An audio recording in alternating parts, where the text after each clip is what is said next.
পাটোয়ারি যে বক্তব্য রাখে, আমার কাছে ধরা আছে ভিডিও, বলেন তো একটা রাজনীতিবিদকে বলে কুত্তার বাচ্চা, এটা হয়? তারা পিটা দিবেন না, কি করবে বলেন? হাসিনার একটা কথার জন্যই তো তার বিরুদ্ধে সমস্ত আমরা রাজপথে নামিনি। তাহলে কথায় কি না হয় বলেন? কথা বোমা শব্দের চাইতে, পরমাণু বোমার চাইতে সবচাইতে খারাপ। কি ধরনের ভাষা শব্দ প্রয়োগ হয়েছে আপনি চিন্তা করতে পারবেন। মির্জা আব্বাস কোন চ্যাটের বা, এটা কোনো রাজনীতির ভাষা? এটা কোনো শিষ্টাচারের ভাষা? আমার কথা, আপনি যেখানে যাচ্ছেন সেখানে রাজনৈতিকভাবে ওখানকার টার্গেট করে করে ওই লোকগুলোর সমালোচনা করা হয়। কেন করা হয়? আপনি রাজনীতির কথা বলেন, আপনার কথা আপনি বলেন, সেই কথা রাজনীতিতে মোকাবেলা হবে। অর্থাৎ আমার কথা হলো, দায়িত্ব তো আমারও আছে। আমি গ্রাউন্ড তৈরি করবো কেন মারামারি হয়? আপনি একটা একটা করে প্রধানমন্ত্রী, সন্ত্রাসীদের godfather, master mind Tarique Rahman, সেনাপ্রধান ভণ্ড, দাঁড়িয়ে রাখছে, বুড়ো হয়েছে, সেনাবাহিনীর মাথায় গিলু নাই, এগুলোর হাতে অস্ত্র দিছে, ক্যান্টনমেন্ট ঘুরেই দিব। তারপরে কি ছাত্রদল, যুবদল, জানোয়ার, উল্লু, রেকর্ডেড এভরি।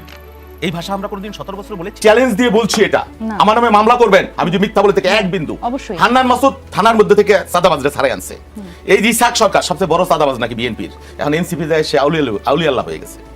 কি বলবেন এগুলো ভণ্ডামি ছাড়া কি? চারিদিকে আলোচনা, সব থেকে বেশি আলোচনা এই মুহূর্তে নাসিরুদ্দিন পাটোয়ারিকে নিয়ে, এনসিপি নেতা, এবং তার লাগামহীন কথাবার্তা, শিষ্টাচার বহির্ভূত অশ্লীল নগ্ন কথাবার্তা এবং গালাগালি, এই ব্যাপারগুলো রাজনীতিতে চরম ভয়ঙ্কর পরিণতি ডেকে আনছে এনসিপির। এটা সবাই বলার চেষ্টা করছেন। গতকালকেই তিনি ঘোষণা দিয়েছেন তিনি এখন থেকে আর কথা বলবেন না, চুপ হয়ে যাবেন। গতকালকে চুপ হয়ে যাবেন এই কথা বলার পরেও যত কথা বলেছেন তাতেই আমরা একটা ভিডিওতে বলেছিলাম যে তার চুপ হয়ে যাওয়ার কোনো লক্ষণ দেখছি না। আজকে ভয়ঙ্করভাবে যেটা করলেন, তিনি সরাসরি প্রধানমন্ত্রীকে এবার গ্যাংস্টার বলে উপাধি দিলেন। পাটোয়ারিকে থামাবে কে? বেপরোয়া পাটোয়ারিকে না থামালে বাংলাদেশের রাজনীতি কোনোভাবেই কি শিষ্টাচারের মধ্যে আনা যাবে? কি বলতে চাইলেন পাটোয়ারি আজকে? এবং এই বক্তব্যগুলো দেওয়ার পরে মানে আমরা দেখলাম যে হবিগঞ্জ, সিলেট, এরপরে কুড়িগ্রাম, তারও আগে ঝিনাইদহ, যে ঘটনাগুলো ঘটছে সাভারে, এরপরে তারা যেখানে যাবে সেখানেই এরকম ঘটনা ঘটতে থাকবে এবং ঘটলে অবাক হওয়ার কিছু থাকবে না। সেরকম পরিস্থিতির দিকে রহমান তো আইফোন ব্যবহার করেন না, কি যেন একটা ফোন, ব্লুবেরি না কি যেন একটা ফোন ব্যবহার করেন, এভাবে তিনি কথা বলেছেন।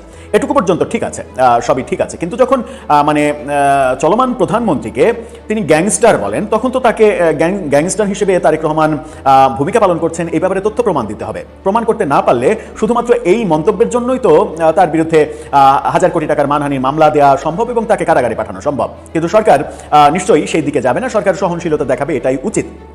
কিন্তু আর কতদিন রাজনীতির এই বেপরোয়া কর্মকাণ্ড কথাবার্তা চলবে? আমরা ওইদিকে রাজশাহী বিশ্ববিদ্যালয়ের এক জিএস এর বেপরোয়া কর্মকাণ্ড একের পর এক পত্রিকার কাভারেজ পেতে আমরা দেখছি। তাহলে কি এগুলো শুধুমাত্র লাইমলাইটে আসার জন্যই করছেন তারা? এই প্রশ্নগুলো কিন্তু ঘুরে ফিরে আসছে। পাটোয়ারি আজকে তার ভিডিও বক্তব্যে যে সকল কথাগুলো বললেন, তিনি বলছেন যে তো গ্যাংস্টার, তারেক রহমান তো নিজে একজন গ্যাংস্টার এবং তার আশেপাশে মানে যেগুলোকে নিয়ে তিনি থাকেন, যেগুলোকে নিয়ে বসবাস করেন, ঘোরাফেরা করেন, সেগুলো সবাই এক একটা মানে কি বলবো যে চাঁদাবাজ, দুর্নীতিবাজ, গ্যাংস্টার উল্লেখ করতে চায় না। এভাবে আর কতদিন? শুধুমাত্র আমাদের এই একটা প্রশ্ন, এভাবে আর কতদিন? আর মানে বিএনপির নেতাকর্মীরা সত্যি আমার মনে হয় যে হবিগঞ্জের এবং সিলেটের এই ঘটনার পরেও অন্তত এটুকু বলাই যায় যে বিএনপির নেতা কর্মীরা বোধহয় মানে যতটুকু এর রিয়াকশান দরকার ছিল কিংবা আমরা ভেবেছিলাম যে এত রিয়াকশান হবে, সেগুলো যে হচ্ছে না, সেই জন্য বিএনপিকে অন্তত ধন্যবাদ দেওয়া উচিত। মানে ধন্যবাদ দেওয়া উচিত এই কারণেই যে মানে ব্যাপারটাগুলো, আক্রমণগুলো বারবার দিয়েই চলে যাচ্ছে। সার্জিস পাটোয়ারি, বিশেষ করে পাটোয়ারিকে লক্ষ্য করা হচ্ছে না। ব্যাপারগুলো এখন পর্যন্ত সহনীয় পর্যায়ে এবং বিএনপি আমরা প্রত্যাশা করব এই সহনীয় পর্যায়েই থাকবে। এবং আমার মনে হয় যে পাটোয়ারির যদি কোনো মানসিক সমস্যা হয়ে থাকে তাহলে এনসিপির উচিত কিছুদিন তাকে রেস্টে পাঠানো, যে তুমি বাবা রেস্ট করো, তুমি 4 দেয়ালের মধ্যে থাকো, রেস্ট করো, তোমার আপাতত রাজনীতিতে অ্যাক্টিভ থাকার দরকার নেই, তুমি কোনো ধরনের কোনো কথা গণমাধ্যমকে বলবা না কিংবা ফেসবুকেও লেখালেখি করবা না। এইটা যদি এনসিপি করতে পারে তাহলে হয়তো এখান থেকে নিস্তার পাওয়া সম্ভব, নতুবা এই ব্যাপারটা ভয়ঙ্কর দিকে চলে যাবে। এবং আমার মনে হয় যে হবিগঞ্জের পরে আজকে আবার সিলেটে আক্রমণের শিকার হয়েছে এনসিপির গাড়িবহর এবং যে গাড়িতে সার্জিস আলম ছিলেন সেই গাড়ি ভাঙচুর করা হয়েছে। বলা হয়েছে যে সেখানে অন্তত 2 জন এমপি ছিলেন, কিন্তু ভেতরে 2 জন এমপি থাকা অবস্থায় তাদেরকে যেভাবে আক্রমণ করা হয়েছে তাতে যে কারো প্রাণহানির ঘটনা ঘটতে পারত। সার্জিস আলমকে প্রচণ্ড বিমর্ষ এবং অসহায় দেখাচ্ছিল। তিনি নিজেই এই তথ্য গণমাধ্যমকেও নিশ্চিত করেছেন। তাদের বহরে যেহেতু বেশ অনেক এই মানে ইউটিউবার সাংবাদিক রয়েছে, যাদেরকে মাল্টিমিডিয়া সাংবাদিক বলা হচ্ছে, তাদের কল্যাণে মূল গণমাধ্যম খবর পাওয়ার আগেই সামাজিক যোগাযোগ মাধ্যমে খবরগুলো চলে আসে। খবরগুলো যখন চলে আসে তখন সেটা নিয়ে সামাজিক যোগাযোগ মাধ্যমে শোরগোল শুরু হয়। কি বলছেন সার্জিস আলম? এবং সব থেকে মজার ব্যাপার সেটা আমরা দেখছি যে নাসিরুদ্দিন পাটোয়ারি এই সিলেটে আক্রমণের শিকার হওয়ার পরে তিনি বলেছেন তিনি আর কথা বলবেন না।